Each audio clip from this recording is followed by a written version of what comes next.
Hey guys, welcome to Last Movie Standing. Today's video is a little bit about importance of physical media because this list I have today are movies that have never come to streaming, never got a Blu-ray, and don't have any HD version available anywhere to watch. And now not all of these are great movies. Some of these you've probably never heard of. But it just got me thinking, like, as somebody who's updating his collection to Blu-rays, there's a few that are not out there. And there are some that you can't even watch on streaming, even if you wanted to.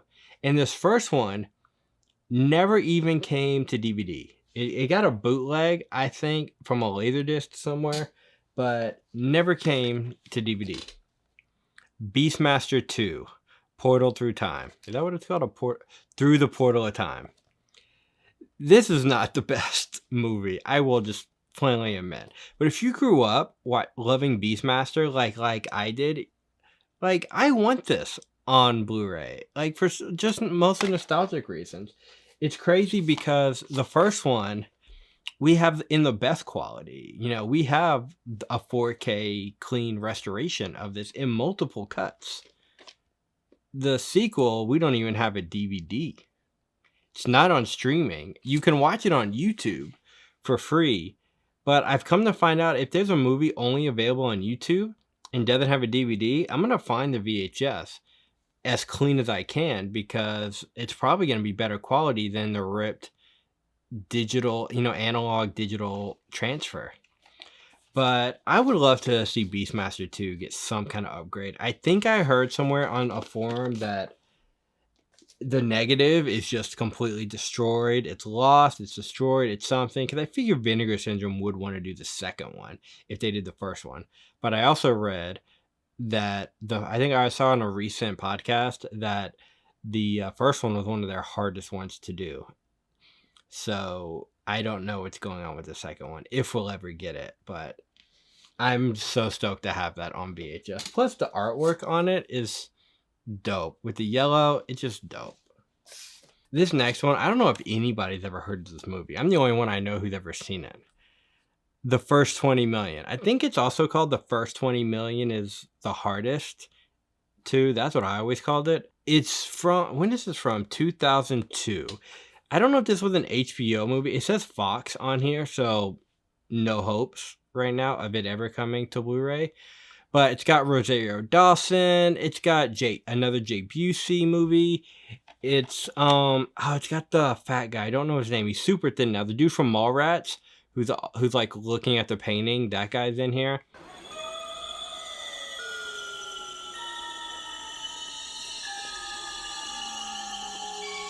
Willem. Willem. Poopy true. It's basically Silicon Valley before Silicon Valley. You know, these group of inventors, they have this task of inventing the $99 computer. An impossible task, especially for 2002. It actually holds up very well. Like, it really does. And you can find this pretty cheap online. I remember when I bought this, it was so hard to find, it didn't even come with the case. Like, I bought it with the cover and the disc, but it didn't come with the case. And this was like a few years ago. I think now you can find a few copies online. Fun fact, I didn't even know this until like just now looking at the back. Jon Favreau co-wrote this. That says anything. But definitely check it out if you haven't. The First 20 Million. It's pretty good and it holds up pretty well. It reminds me of like a HBO, like straight to HBO movie. And that may be where I saw it. This next one I have not seen in a while. Restraint. It's an Australia home invasion movie. And home invasion movies are some of my favorite like subgenre of horror. I don't know what it is. I love the simplicity of home invasion movies. And this one's got Teresa Palmer, who was in Take Me Home Tonight, I Am Number 4, a few other movies. That's honestly, full disclaimer, it's why I bought this movie, because she does have a topless scene in this movie. Just saying. Who else is in it? Stephen Moyer from True Blood is in this, and the guy from Vikings, what's his name? Travis Fimmel. like a young Travis Fimmel before Vikings, before Warcraft. He's in that. It's basically, you know, a typical home invasion movie. This couple is on the run. Travis Fimmel and Teresa Palmer, they're on the run. They break into this really nice house, the guy from True Blood's house, and they're trying to rob him. And he goes, "I can help you get more money," because he's trying to live. And he kind of seduces the girl, Teresa Palmer, in this at the same time. It's pretty interesting. I can totally see this getting a Blu-ray from either Umbrella. Totally see Umbrella doing this completely, or Imprint maybe.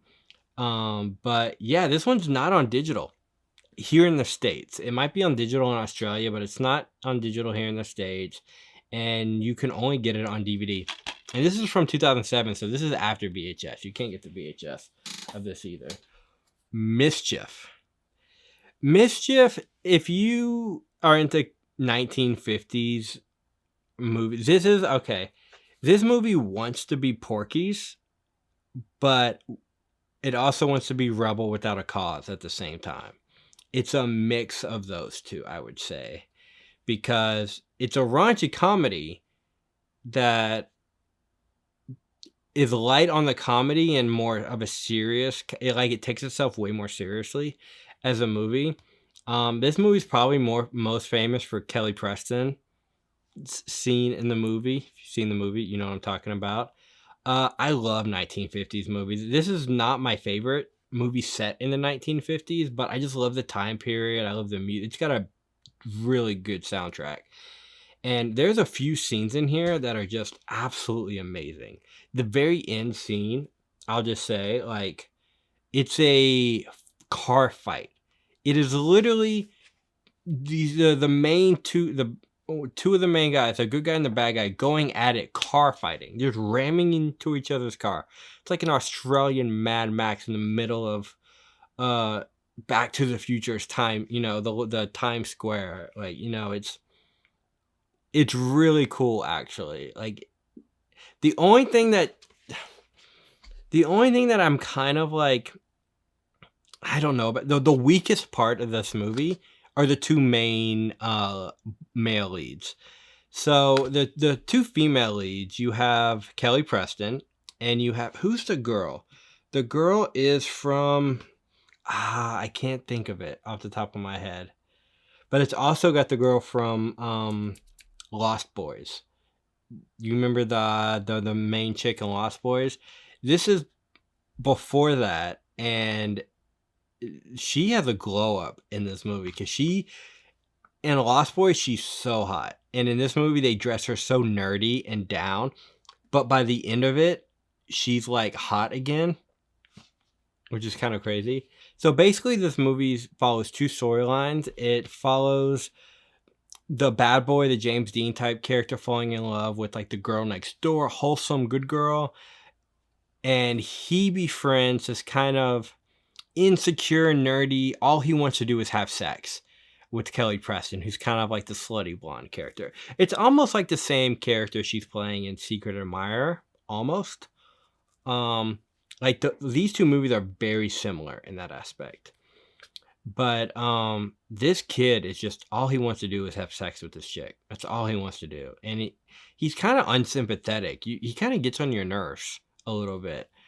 The girls, the female cast really holds this movie together. But the very end, like the car fight I was telling you about, is with this guy, the nerd of the movie.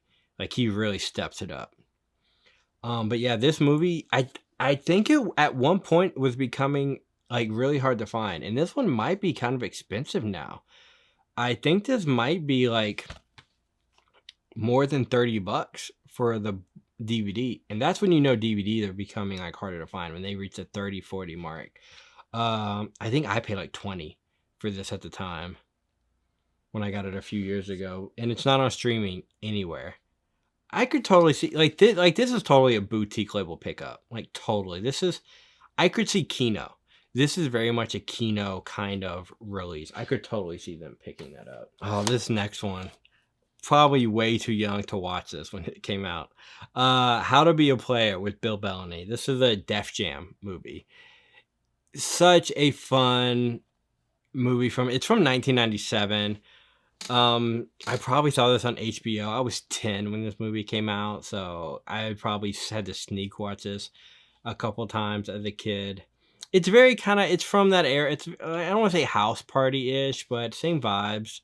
And it's all in the title, How to Be a Player. This dude's running around with all of these other women, and he's kinda like schooling you on, the dude Alfie. That's the movie. I was trying to think of a movie similar to what it was to what it reminds me of. Alfie. It's kinda like a black version of that, where he's running around with all these different women and, he's got his sister who's trying to, like, get him caught because she doesn't like his ways. It's fun. This is a very fun 90s movie, and it's not available on streaming anywhere. This does have a VHS, but not anywhere. This last one is basically the exact same as the first one. Has a VHS, has never come to streaming, and does not have a DVD. I found this. This is the only bootleg that I have in my collection right now. My Date with the President's Daughter. This is a Disney TV movie, and I feel like Disney TV movies from the 90s really need more love. Like, even if it's just a DVD, like a proper DVD. I bought this, I forget where. It wasn't eBay. It was like, was it eCrater? It was somewhere, and I thought it was legit. And then I put it in. I'm like, oh, this is totally just a VHS rip. But the VHS of this is going for over $100. I've seen this for almost $200. Like, it's insane how rare this movie is, and it's not on Disney Plus, which shocks me. Because they have a ton of other like Alley Cats, Brink, Johnny Tsunami. Like, I think those are all on Disney Plus. We need to put My Date with the President's Daughter on there. It's basically the same formula of any other President-Daughter movies, if you've seen them. The First Daughter with Katie Holmes. Chasing Liberty with Mandy Moore, which I think is the better out of the three. President's Daughter's in high school. She's just wants to sneak out from her Secret Service. She goes on a date with this guy. They're trying to get to a school dance, and basically all hell ensues. Kind of a thing. Really charming. It's very nostalgic for me, part of my childhood. I had a huge crush on the girl in this movie. I'm doing a feature film right now, coming of age romance movie. And I modeled the main character, not modeled her, but I dressed her as this. I put her in a pink dress, just like this, because I wanted it for me to remind me of this kind of movie. But yeah, My Date with the President's Daughter, not anywhere. Crazy. So that's just a few movies in the collection that are not available anywhere on HD format. So if you want to watch these movies, you have to own them. And you probably got to own them on a format that you are not into. Because a lot of people right now that I'm seeing are still not into DVDs. It's like DVD is like the lowest format. There's nothing wrong with DVDs. VHSs are making a comeback, but I'm also in that camp too that I would love an HD version of any of these if I can. Especially Mischief, Beastmaster 2, and How to Be a Player. I think those would just be great to have like the proper HD versions of it. But maybe it's just me. I don't know. I don't know if anybody actually has heard of some of these movies. These are kind of like, I would say, obscure. Like, you kind of would have had to grow up with these movies if you know of them. But yeah, I don't really know how to end these videos, so I'm just gonna